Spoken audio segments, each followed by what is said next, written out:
Civil Rights Act of 1964.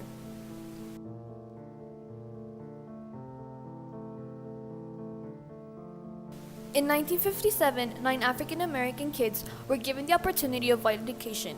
Not many students were happy with this act of kindness.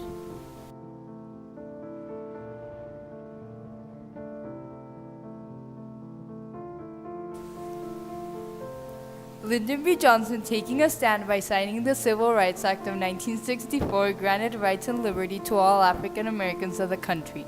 The country since then has developed a more positive and equal environment, which has helped the country over the years. President Lyndon B. Johnson was born in Stonewall, Texas on August 27, 1908. He was the oldest out of 3 girls and 2 boys. He was elected Vice President of the United States in 1960 and became the 36th President in 1963 after President John F. Kennedy was assassinated.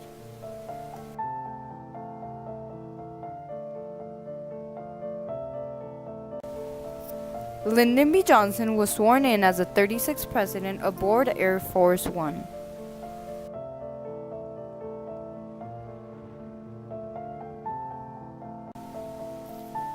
President Lyndon B. Johnson was always a strong believer of African American rights, and on year 1964, he signed the Civil Rights Act, which was his first effective civil rights law since the Reconstruction.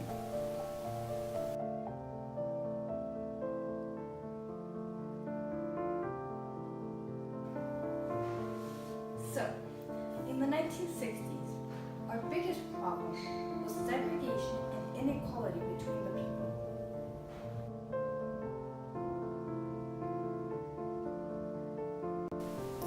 Johnson also passed the Voting Rights Act of 1965, which protected African Americans' voting rights and banned job discrimination.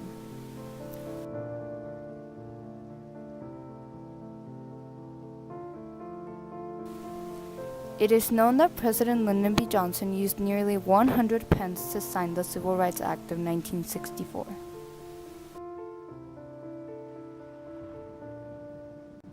The Civil Rights Act also ended segregation and banned employment discrimination on the basis of race, color, religion, sex, or national origin. The Civil Rights Act was first proposed by President John F. Kennedy. Although it was strongly opposed by Southern Congress members, the Civil Rights Act was still signed by Lyndon B. Johnson.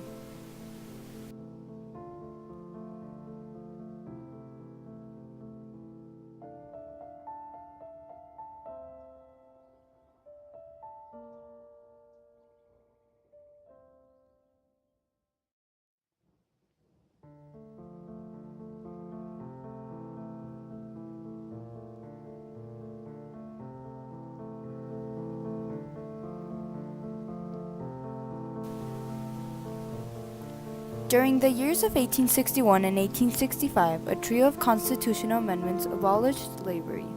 However, even though this trio of amendments granted African Americans rights, many states, especially Southern, did not respect this. Martin Luther King Jr. was an activist who was a leader in the civil rights movement. He fought for nonviolent civil disobedience based on his Christian beliefs. He delivered his famous I Have a Dream speech on the spring of 1963 as another effort for segregation to end. He and many of his followers were later arrested that day.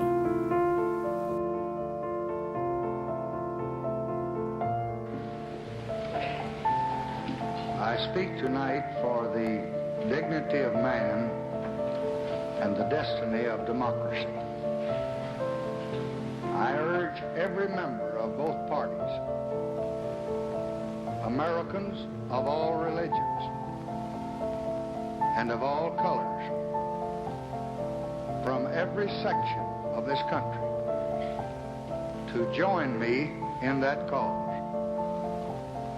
At times, history and fate meet at a single time, in a single place, to shape a turning point in man's unending search for freedom.